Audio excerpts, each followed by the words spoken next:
Om Namo Bhagavate Vasudevaya. Om Namo Bhagavate Vasudevaya.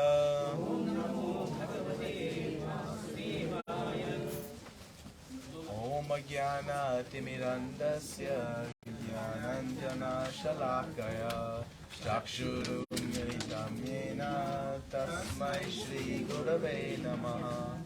Shri Chaitanya Manobishtam Stapitam Yena Bhutale Swayam Rupa Kadamayam Darati Swapadantikam Vandeham Shri Guru Shri Yuta Padakamalam Shri Gurun Vaishnavamsha Shri Rupam Sagajatam Sahagana Raghunatam Vitam Tam Sajivam Sadvaitam Savadutam Varijana Saitam Krishna Chaitanya Devam Sri Radha Krishna Padan Sagana Lalita Shri Vishakam Vitamscha Hey Krishna Karuna Sindhu Dina Bandhu Jagatpate Gopesha Gopika Kanta Radha Kanta Namostute Tapta Kanchana Gaurangi Radhe Vrindavaneshwari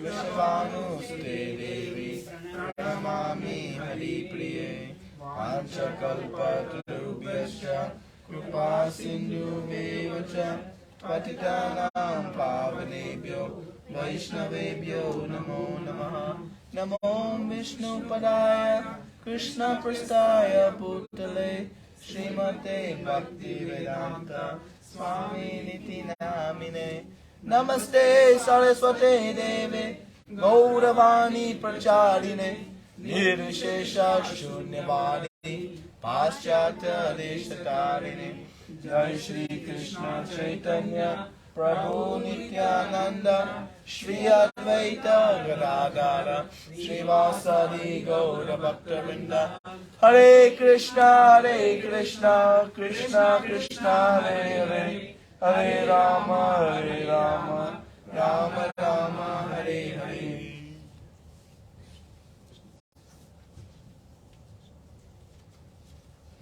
Hare Krishna. How is everyone today? Good? I feel like I'm going to be at a tennis match today doing this. You know? You ever see those people at a tennis match doing like this? It keeps the neck loose. I go from here to here. Like almost 180 degrees. You all are testing me today. Must be in a good mood. Everyone's in a good mood today? Everyone's holding up the walls, okay?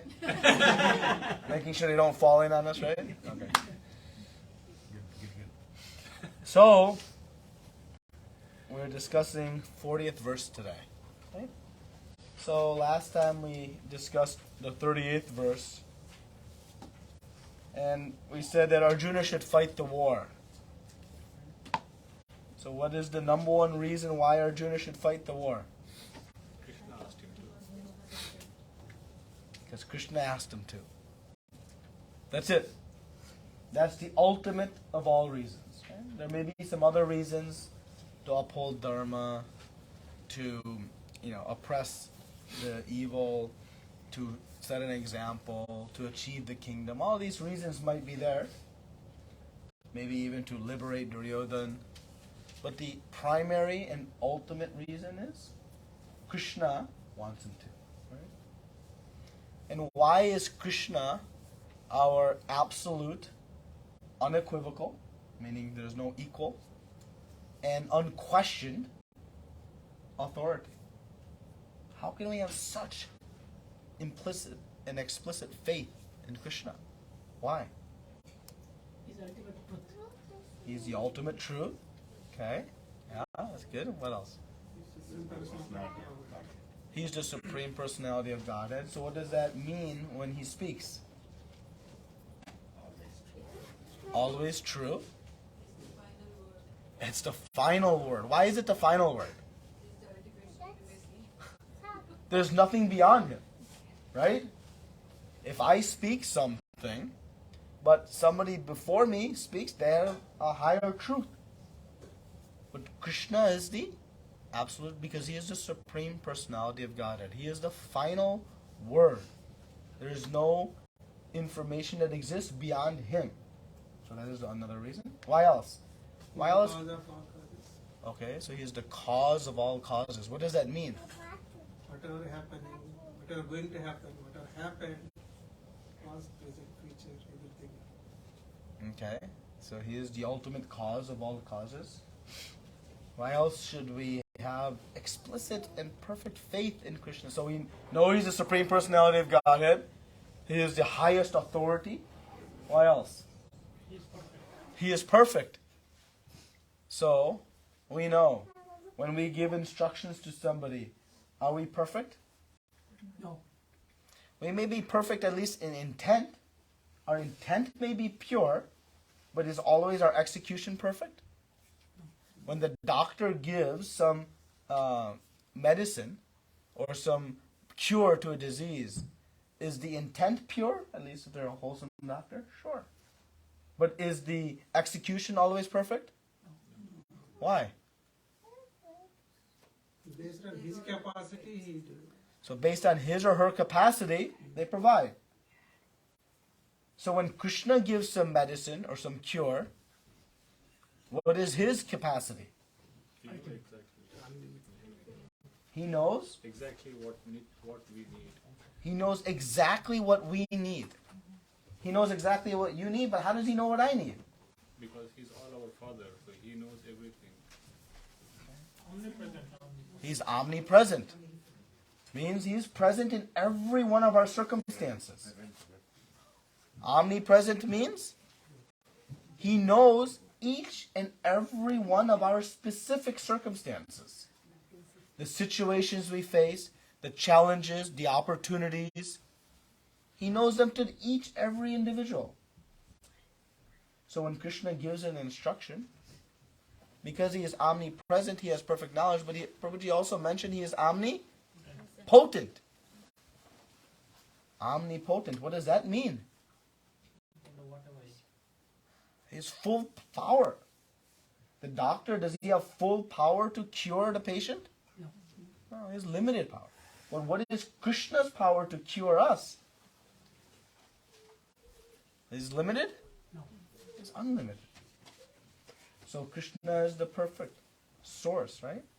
And one final reason, why is Krishna's instructions the absolute best for us? It's a loving Father. He loves us. And when someone loves us, what do they want to give to us? Best. The best. The best that they have. And what is the limit of what Krishna's best is? Unlimited. It's unlimited. So when Krishna's instructions come, we can have full faith. He is the supreme authority. So anything he says cannot be checked by any other information. Said oppositely, anyone else says, and then Krishna says something different, who is the ultimate authority? Krishna. Because he is the supreme personality of Godhead. He is the source of everything. He is the omniscient, omnipotent personality. And the foremost or overarching, he is our loving Father. And so, what is Krishna's intention in any instruction he gives? What is his ultimate goal for us? For our Come back to his. our Come back to happiness. He's For our progress, to come back to him. But why does he want us to come back to him? always parents want to come back. Kids has to come back to. But why does he want us to come back to him? Because we are We are lost kids. He wants us to be happy. Because he wants us to be happy. He wants us to be happy. Anyone finds happiness 100% of the time in this world? Never. We see. We see the circumstance in this world is so treacherous. Every day there is a new calamity, a new danger. And seemingly, these dangers occur more and more frequently. We just had this tragic events in Lansing, East Lansing. It follows, one tragedy of, a teenager committing suicide from being bullied to, these tragic earthquakes to, these, rampant diseases to fires in the West and, shootings here and there. I was just speaking with one person who was employed at a company and says 2 people in her office committed suicide last week. Just tragedy after tragedy after tragedy. This world is suffering from so much pain and anxiety. The mental health of our world is at an all-time low. Yet we have the latest technologies and the latest advancements and all these things. But the mental health is so weak and so fragile. So what is the solution? We need to do what He wants us to do so that everything happens what we want to. Shut down the internet. It won't help. Yeah, that shut down the internet to read Bhagavad Gita, that will help. Yes. Because we can enact all kinds of laws, we can enact all kinds of restrictions, we can enact all kinds of health advancements, but until we clean this as a whole, as a world, we'll not find progress. Until the heart becomes purified of this lust, anger, greed, pride, envy, and illusion. These 6 things. All we are doing otherwise is putting superficial solutions. We're trying to solve old age with hair dye. It's not going to work. We have to get to the root cause of what is the problem in all of society. And that is the impurity of heart. And so Krishna has the perfect message of how to purify the heart and how to live in harmony amongst everyone. Not just individually, but as a whole. As an entire society, as an entire world. And so we are, acquiring this knowledge from Krishna. And we should do our part to go out and share it, because the world is dying of thirst, of real knowledge that can truly help bring a permanent solution to these tragedies. And we see they are only increasing as days pass. They are not decreasing. And that will continue to be the case until we work to purify the heart. And Krishna, our supreme loving Father, is giving us all the knowledge of how to find that. So we just have to do what Arjuna did. And that is, he surrendered to the Lord with faith. Not with just blind conviction, but with faith. That He is my loving Father. He is my all-knowing Father. He is my all-powerful Father. And so whatever instruction He gives, I know it must be perfect. So when Krishna tells me, detach from the fruits of my work, I may think, well, what's in it for me? But what's in it for me is purification of the heart. Progress towards this eternal peace and happiness. We may think, oh, Krishna gets to enjoy all my fruits because He says, give them to me. I do all the hard work and He gets to enjoy. But as we know, the reality is, attaching to the fruits of this labor simply breeds lust in the heart. And when that lust grows, it leads to anger. and greed and pride and envy and all these things. And we see the tragedies occurring over and over and over again. So we must work to try to cleanse the heart of all of this. So this is the means. So Krishna told us, Arjuna, you should fight for one reason. Because I said so. That's it. Now we may work to understand why Krishna wants him to fight. But the primary understanding is his instructions are perfect. But we know, when we attach to the fruits of our labor, what do we get with it? Anxiety. Karma. And with karma means bad reactions and good reactions, both react. And ultimately that means more human lives. And more human lives means more suffering. Detaching from the fruits means what does that result in? Ultimately, will reach to Krishna.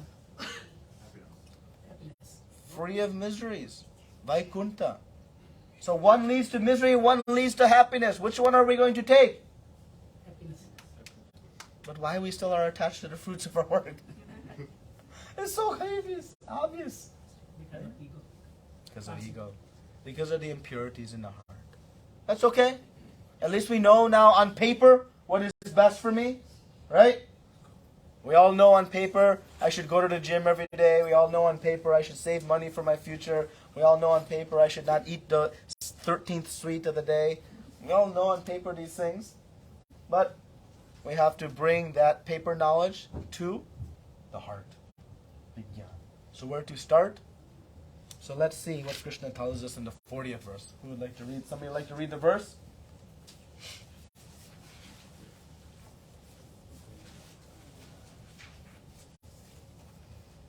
The senses, the mind, and No, intelligence. 240. 107, page 107. Yeah. In this endeavor, there is no loss or diminution, and a little advancement on this path can protect one from the most dangerous life of fear.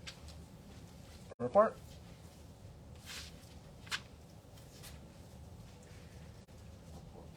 Activity in Krishna consciousness or acting for the benefit of Krishna without expectations of sense gratification is the highest transcendental quality of work.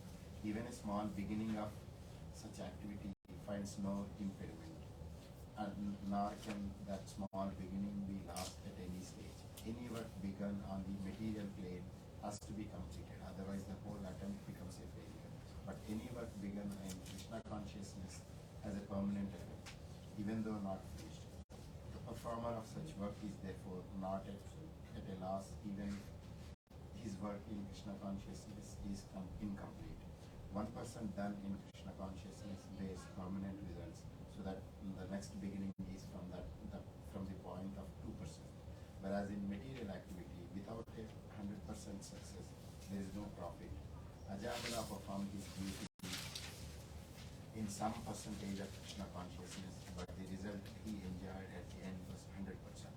But by the grace of Lord, there is a nice verse in this connection in Srimad Bhagavatam. It's about first canto, 5th chapter and 17th verse.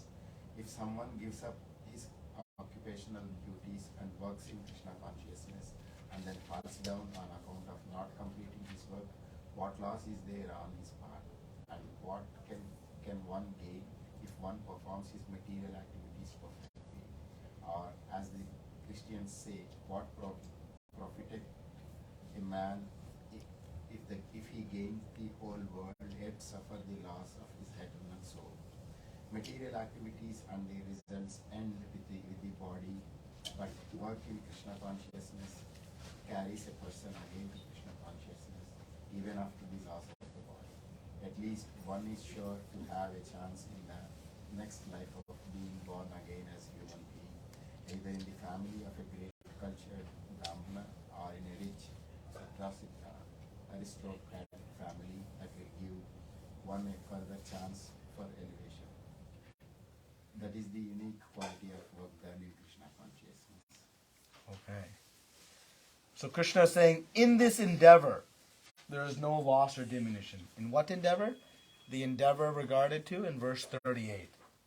where Krishna says that Arjuna should fight without considering happiness or stress, loss or gain, victory or defeat, and do so, you shall never incur sin. So in this process of bhakti means to act as Krishna wants us to act. That is bhakti. To act under his instruction. So in that endeavor, there is no loss or gain or diminution. There is no loss or diminution. And a little advancement on this path can protect one from the most dangerous type of fear. Right? Okay. So let us compare. How does material work compare to spiritual work? What are the differences? I think material work, whatever you do, you will have good and bad reactions and you will be like continuously engaged in that. Okay. But if you perform some spiritual actions, I believe there is no karmic reaction and you would advance or progress further towards Lord. Okay. So in material work, you have reactions. In spiritual work, there are no karmic reactions, but there's a positive reaction of getting closer to Krishna, purifying the heart. Okay. In material world, you have to complete everything. To finish your work, you have to perform up 100%. Yes. So otherwise, it will not be finished. It will not be finished. Whereas in spiritual journey, even if 1%, if you stop it and then if you start later, you can start from the next step onwards. How many of you are in IT? Software? Software? So you can write thousands of lines of code for a very complex program. But if 1 and 0 is missing, what is the value of that software? Zero. Hmm? Zero, nothing. It won't work. You can have thousands and thousands and thousands of lines of code. But if 1 piece is missing, it has no value. No value. You have a beautiful chair. Ornate, antique chair made of the finest wood. Most beautifully decorated, all kinds of jewels and ornaments. Luxurious cushion. Everything is perfect chair you could sit hours in. But it only has 3 legs, not 4. What is the value of that chair? Anybody want to sit in that luxurious chair? Will fall. No. Even if it has 4 legs, but 1 leg is just 1 inch shorter than the other 4. That's good? Okay? We'll manage. So material work is like that. But how about spiritual work? If we do 1%, it'll count. Material work, what is the duration of the benefit of any material work we do? Until the body is there. Until the body is there, and ultimately very little. Yes. And how about spiritual work? What is the duration of our spiritual work? It comes with us as long as spirit is there. It is eternal. Krishna says, there is no, what does he say in this verse? Expiration date. No, there is no expiration, yeah? No No loss, diminution. So no, nor does it fade in time. We know, if I have $1 today, that same dollar 10 years from now, it will fade in value by the law of inflation. Right? We know, what $1 buys us today, what $1 bought us 25 years ago. Big difference. So material wealth, possessions, we know, it even, not only is lost, but it diminishes in value. That is the nature of material need. Now, we have material assets and we have spiritual assets. Your material bank account. How long that will stay with you? In the body. Till I go bank, yeah. As long as I don't touch it. As long as you don't touch it, so you'll have it eternally? No. So it'll last you during this lifetime. That's it. But what about your spiritual bank account? Do you have is there such thing as a spiritual bank account? Yes. And what's the most important deposit we make in the spiritual bank account? That's the most potent deposit? Chanting. Every time we chant the holy names, we are making deposits into our spiritual bank account. And what is the duration of that spiritual bank account? Is there inflation associated with the spiritual bank account? No. There is no loss or diminution. And we know the result of all material activities, they end in Suffering. This is right. 100% of the time or 90% of the time? All the time. 100%. 100 or 110%? 110%. Krishna says that, in fact, he says all material activities end in misery. He is the supreme knower, the absolute truth. We may be in denial. No, that's not true. I once ate this cookie. It was so good. It did not end in misery. We may make such statements. That's okay.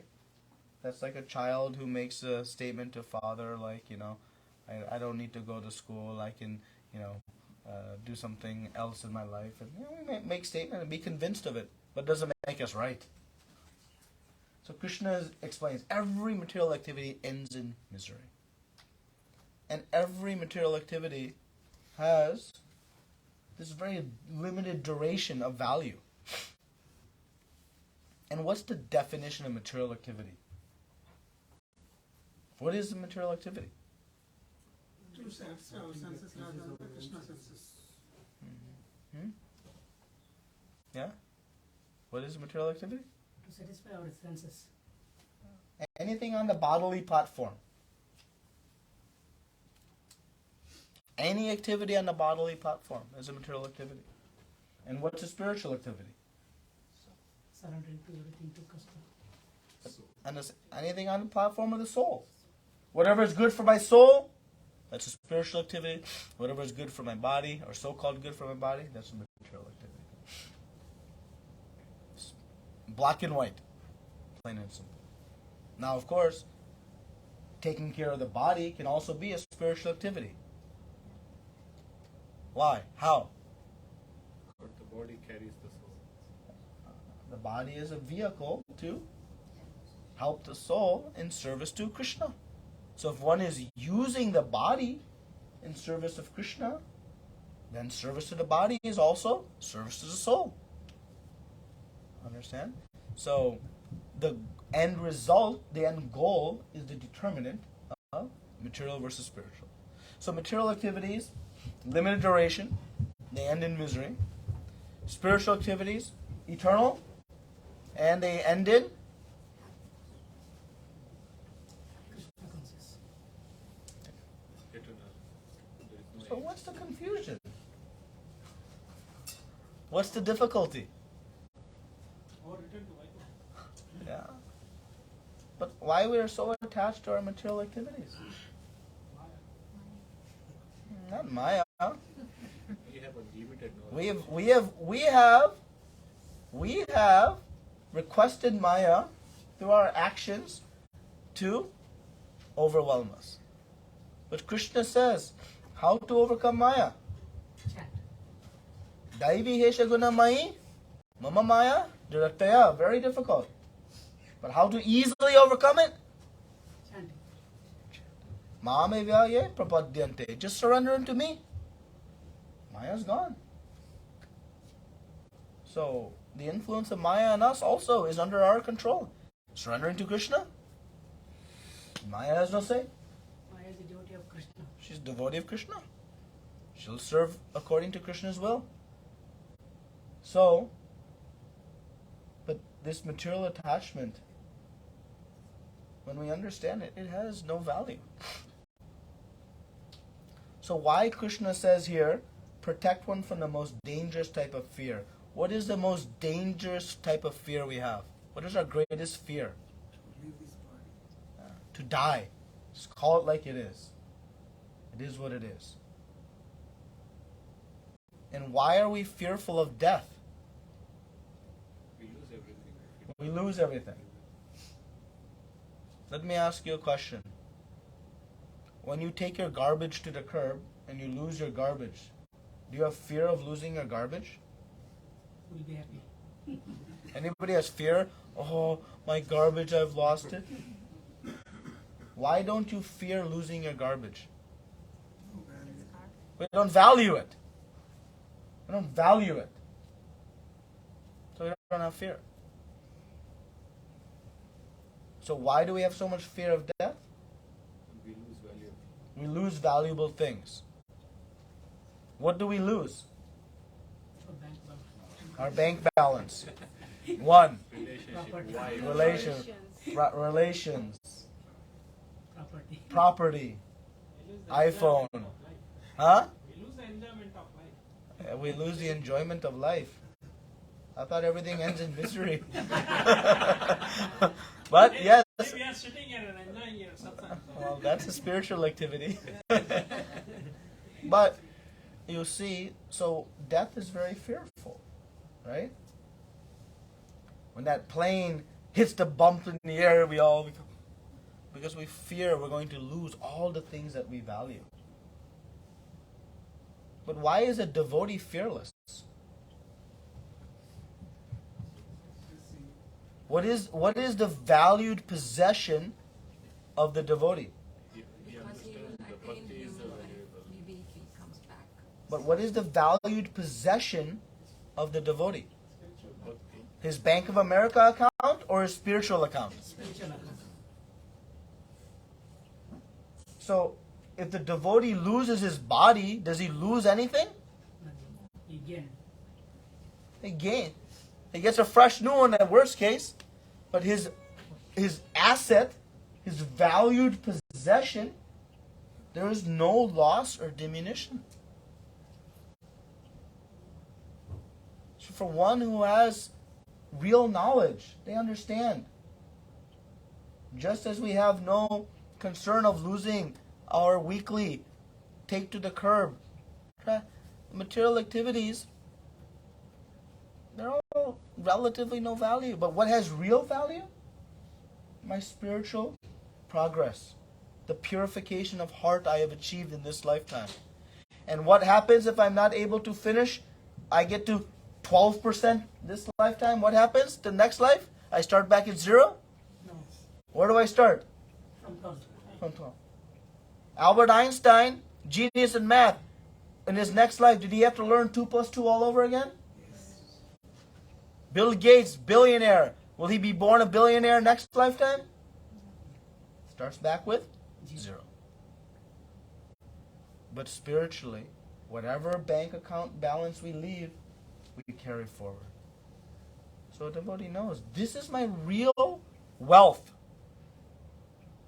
My real wealth is my spiritual progress. So therefore, a devotee, they don't have fear. Krishna told us no fear already in the beginning of this chapter, right? Dhirastatana muyati. The sober person is not bewildered by the changing of the body. Because they know I am spirit soul. Exchanging one set of clothes for another. But in doing so, I carry forward my spiritual bank account. But as Yudhishthira Maharaj was asked, what's the most amazing thing in this world? So everybody is working day and night for all these temporary assets. They see people around them leaving their bodies and leaving everything they have worked for completely behind, taking nothing with them.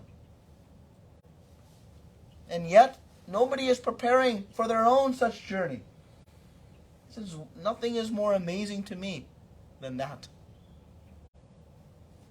So every day we have a choice to make. Am I going to make more material deposits or spiritual deposits? That is the choice you have to make every day. And you should make that decision with knowledge. What's going to result in the best outcome? Black and white. Do the analysis. Don't let the stubborn mind decide what to do. Let the intelligence decide what to do. If we let the mind speak, all kinds of nonsense. But if we, with intelligence, just for a moment, step back and think, what is the best thing I can do for myself today? Then we'll make good decisions. Because we all know, on paper, what's the best thing to do. And now it's time to bring it into the heart. And that is what Krishna is telling us. What more assurance we could have? He says there is no loss, there is no diminution. We should at least work for the progress of this soul and do something every day.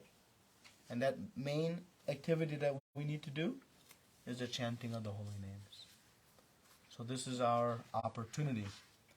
And if we want to help the world and our society overcome the challenges that we face, we must work to purify the heart. That is the only solution. And Krishna has the soap to purify the heart. And it is through his instructions in this Bhagavad Gita that we actually can find real progress in society. It's the only means. It's the only means.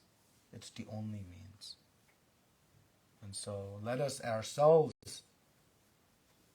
take to this process very sincerely and then share and inspire with others. And then we have some hope to overcome all of these challenges.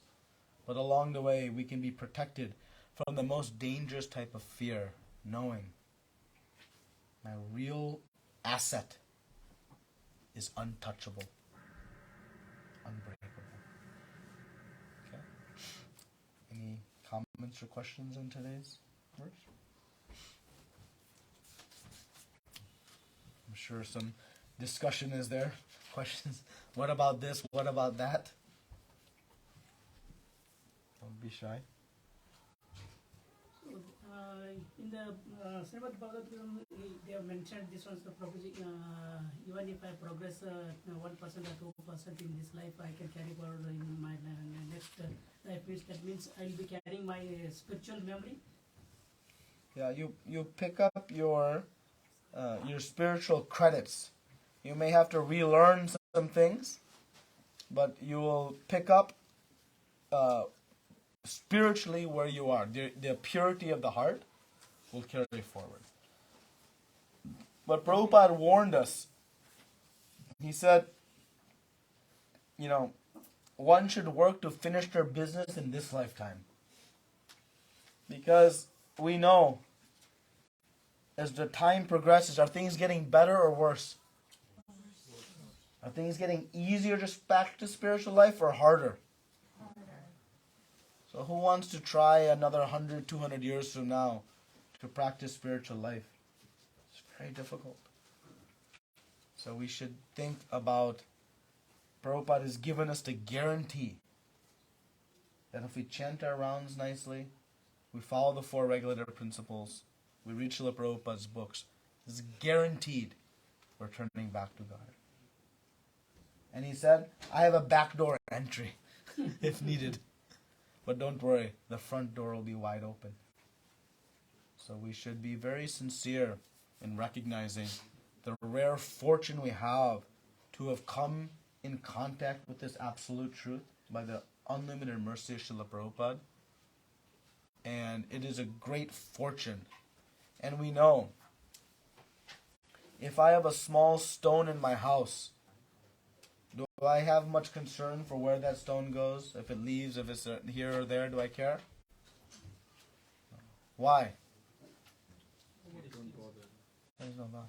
Now, if I have a small diamond in the house, do I have a concern about where it is? Yes. Why? Because it's value more. It has value. So what do I do with that diamond? Keep it safe. It's safe. keep it safe. I protect it. I might even insure it. I might put it into a bank account. What's more valuable than even that diamond? Our bhakti. Our bhakti.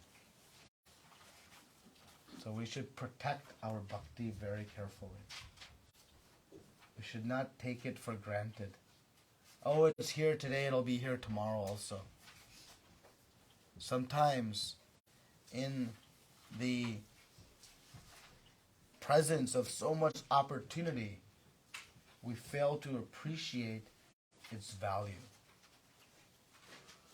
But we should understand the extraordinary value and fortune we have to have come in contact with this knowledge. This is after millions of births, we have come to this point. And so we should cherish it and value it and not take it for granted and begin to apply it.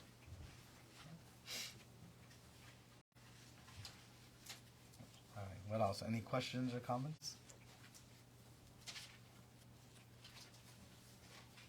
Yes. Hare Krishna Prabhuji, what is the underlying meaning of giving all the freedom by the Lord to all the living beings, despite he very well knows Maya can influence all? Who was asking? Okay. So, Krishna gives us the free will to act. Free will is our eternal possession because it is through free will only that one can express real love. If I have the choice to love or not and then offer love, then it is real. If I am forced to love, it is not love. It is servitude. It is false. It is slavery. So the free will is what is our gift. It is our asset to be able to experience real love. And love with Krishna is the source of our real happiness. See, we have become confused that our happiness comes from Krishna's happiness. And guess where Krishna's happiness comes from? From his devotees' happiness. But we think I have my happiness from my own. So when I want to search out for my own happiness separate from Krishna, due to my desire, my free will, then Krishna manufactures this material world and has to create an illusion. Maya is just an illusion. And what is the illusion that she's creating? That we are separated from Krishna. But in fact, we are never separated from Krishna. Because Krishna is everything. This material energy is all Krishna's energy. Our body is all made up of matter, which is coming from Krishna's Apara Shakti. But due to illusion, we don't see it that way. And whose desire was it to be under this illusion? Ours. It was not Krishna's desire. Krishna wanted nothing but us to enjoy with him. But because we have the free will to choose, he fulfills our free will. So Krishna is not to blame for us coming under the illusion of Maya. Who is to blame? Look in the mirror. That is who to blame. But we should be grateful. Because Krishna has made it also very easy to overcome Maya. Ma'amevaye prapadyante ayatatam itantite. That one can easily overcome Maya by surrendering to Krishna. So, it is our free will that led us to become entangled in Maya. It is not Krishna's desire. Krishna's desire is for us all to enjoy with him eternally.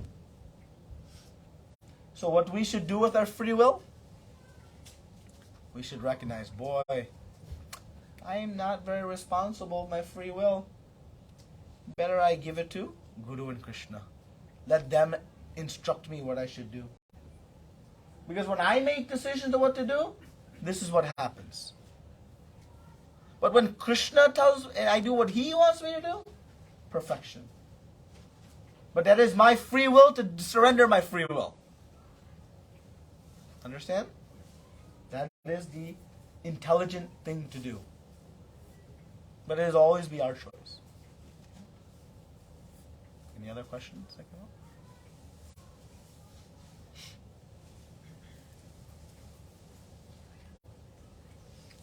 Quiet group today.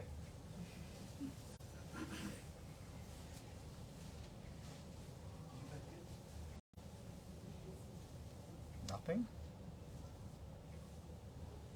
Stunned, everybody silent? Everyone's got it all figured out now? No one has any doubts? There's no other type of fear? Okay. Huh? Everyone surrendered? Fear surrendered to Krishna. Huh? Fear surrendered to Krishna. You all are advanced devotees then? There is two possibilities, Prabhuji. Silence is either understood, either nothing. We can start over if that's the case. I have no problem. You all might think. Or maybe everyone's just super hungry today for prasadam. Okay. Well, good. Thank you very much. Srila Prabhupada ki jai. Ananta Koti Vaishnavinda ki jai. So just make a couple of quick comments, but comments about, we have, as we know, Mahashivratri. So Lord Shiva is, glorified extensively in our Shastras. In Srimad Bhagavatam, he is called Vaishnavanam Yatha Shambhu. He is the foremost Vaishnava. So Lord Shiva performs many wonderful activities and services to the Supreme Lord. You know, in the holy dhams, he is the protector of the holy dhams. He is the protector of all devotees. One very sweet pastime that we know something about, but we should understand the detail, purport behind it, that occurred on this Mahashivratri night, was when they had the churning of the milk ocean. During the churning of the milk ocean, the Asuras and Suras were churning, right? And what they were looking for? Amrit. They didn't have to churn the ocean. All they had to do was go to their bead bag and they'll get full Amrit. No fighting and this is mine, this is yours. But they did not have knowledge. But in the churning process, something undesired came out. What was that? Poison. And how much poison was coming? It's destroying everything. Destroying everything. It was actually flooding the whole universe. So much poison. And it was creating great distress and anxiety amongst all. And so then what did they do? Shiv drank it. Well, first they went to Lord Shiva and asked, please help us. So, now, what kind of request is that of Lord Shiva? That you take this poison.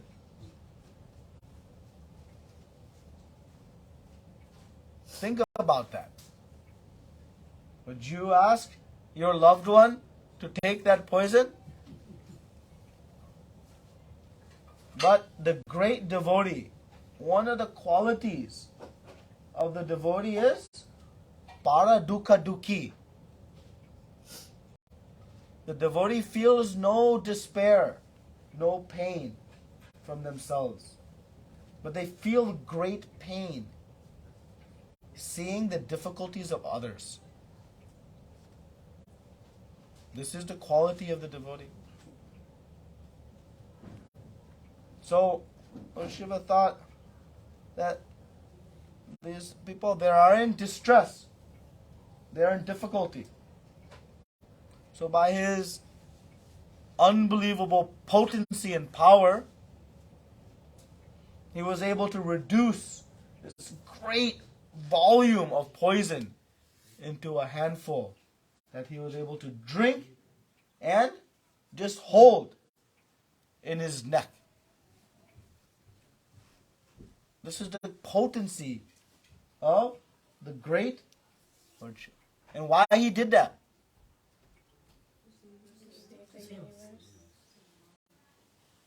His own discomfort, his own position, he sacrificed for all of us. But why he did that? Because of devotees.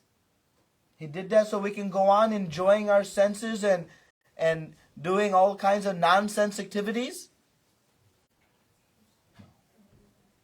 So what happened to the Amrit?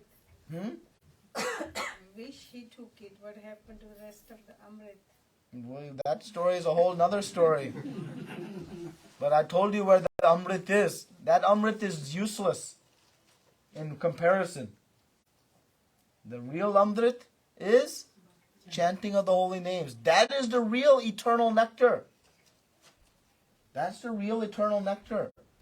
What is the value of eternal life here?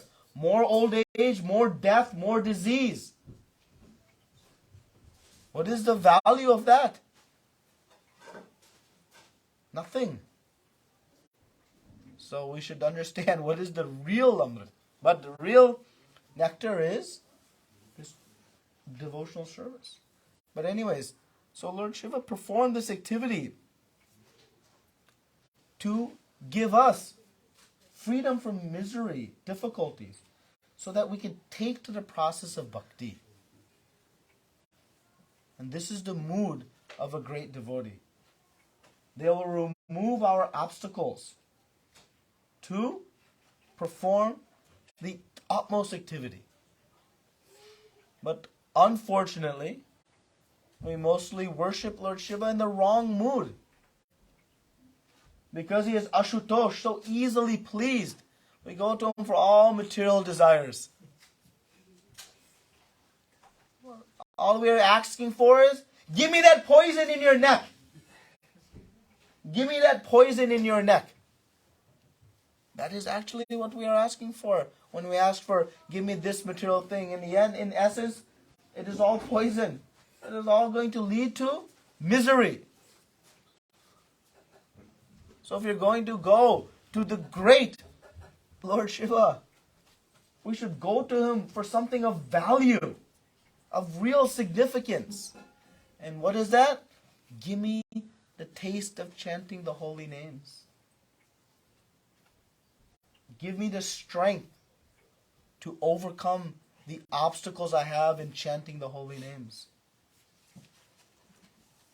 These are the blessings that one can receive from these great devotees. Ironically, Lord Shiva is one of the most ironic personalities. Everybody goes to him for material things, but how is he living? In a huge royal palace, opulent, this, that? No. We should ask what he has of value. And in this regard, there's another very beautiful pastime. Once a very, very poor Brahmana, very poor, was doing great worship to Lord Shiva. And Lord Shiva became very pleased with this Brahmana. And so, Lord Shiva came and said, I ask you, please give me some benediction. Please, ask me some benediction. So this Brahmana asked, you give me the best benediction you have. And he says, oh, you want the best benediction I have? Well, if you want the best benediction I have, then you go to this one saint and ask him. So this poor Brahmana went, and he went to go see Sanatan Goswami. And so he goes to Sanatana Goswami, offers his obeisances, and he asked that I was doing some worship, and Lord Shiva told me to come here because you have something of great value, some great benediction. Can you please give it to me? And he said, oh, you want this great benediction? Okay. And he had a garbage pile there, and underneath the garbage pile he pulled out one touchstone. That was a very poor Brahmana. Was given this touchstone. What a touchstone does? You take any stone and touch to it, and it turns into gold. So how much wealth he could create from this touchstone? Huge. So much. So he started to walk away. He said, wow, I am now no longer poor. Anything, I can create unlimited wealth. And he's walking. And he thought, wait a minute. And what do you think he was wondering? I can become a garbage. Why is it in the garbage? He said, why Sanatana Goswami was keeping this in the garbage? If he has this of value, he must have something even more valuable. So he goes back to Sanatana Goswami. Wait a minute. You were keeping this touchstone under garbage. You must have something of more value. And Sanatana Goswami says, yes, you want to know what that is? He says, yes. You have faith? You really want to know? He says, yes. Okay, you go to the river and throw that touchstone in the river first. So the Brahmana had great faith. He was very intelligent. He's just doing logic. It's in the trash. He must have some. So he went and threw it in the river. And he came back. And I said, okay, what is it? What's the greatest benefit, the great value I have? And he said, sit down. And the Brahmana sat down. And what he gave him? The holy names. He says, you chant this mantra. Hare Krishna, Hare Krishna. Krishna, Krishna, Hare Hare. Hare Rama, Hare Rama, Rama, Rama, Hare Hare. And you chant this holy name. And this is the greatest treasure, the greatest wealth, the greatest benediction one could have. And today, Lord Shiva has very blessed you to receive this greatest of all benedictions. And so this Brahmana went away actually obtaining the real benediction that one can achieve from the great Lord Shiva. So we should pray to him with intelligence and know that ultimately what pleases him most is when we take to the process of chanting. Because he himself is always chanting the holy names. And this is our opportunity. So this is the most potent way to observe this great festival. So Sunday we will be having a Shivratri celebration at the temple. You'll have an opportunity to perform Abhishek to one of the most rare and unique deity forms of Lord Shiva you'll ever see. Very beautiful form, and you can offer Abhishek. So please come, 4:15. It's a very auspicious day. And remember what our prayer should be, like this poor Brahmana. Give me the best benediction you have. And that benediction is to take to the process of chanting the holy names. Prabhupada ki Ananta Koti Vaishnavinda Hare